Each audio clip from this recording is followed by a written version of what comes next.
We want to be part of the transition to a low carbon economy. But we need to do it in a thoughtful way that, again, doesn't compromise our fiduciary responsibility to our members.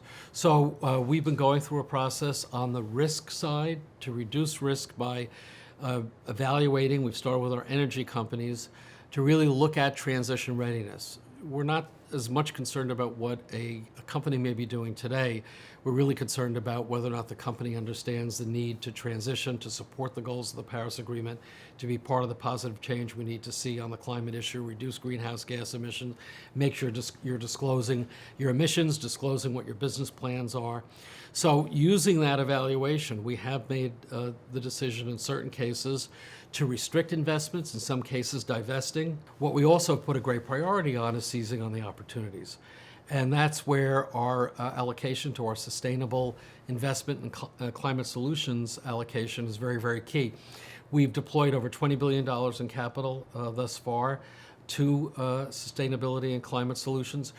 I recently announced that we are doubling that with a goal of $40 billion investment, and the lion's share of that allocation to be directed to climate solution investments. So what we're trying to do is do the two things: de-risking the portfolio in terms of the climate issue and the carbon issue, but also seizing on the opportunities that are being developed as the world transitions to the low carbon economy.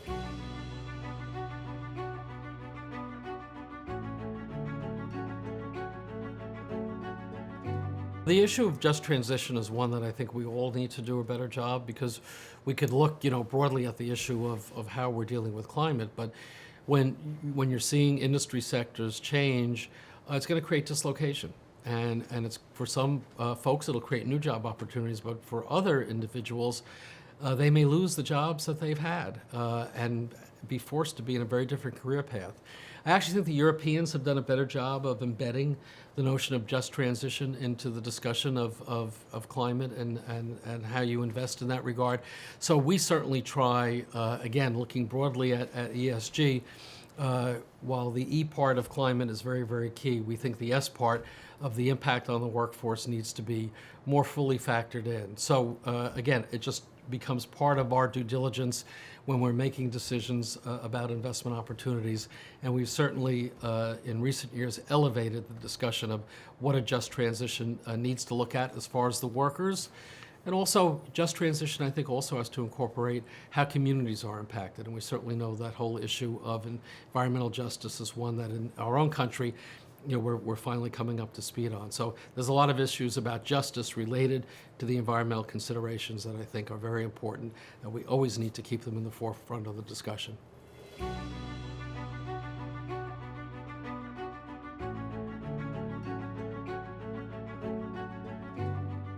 Human rights is such a key issue. We all need to put a greater priority and focus on it. That's why the work of RFK Human Rights really is so impactful, so important. It keeps the discussion in the forefront.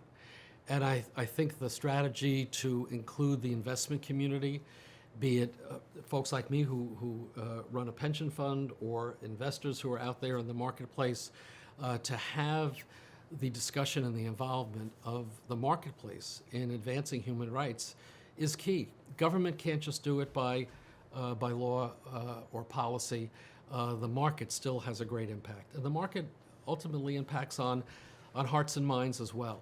And I think RFK Human Rights, really building on the incredible legacy of Robert F. Kennedy, the great work that Kerry Kennedy and the team do, really compels us and inspires us to ensure that we're incorporating considerations of human rights in all that we do. It's not enough as an investor to just make money if people are getting hurt along the way. We need to be building towards a more caring and inclusive society, certainly here in the US and globally as well. And RFK Human Rights, the work of the Compass Conference, really sets a goal for us that I think it's so important for us to be challenged by that goal, understand we have much more work to do.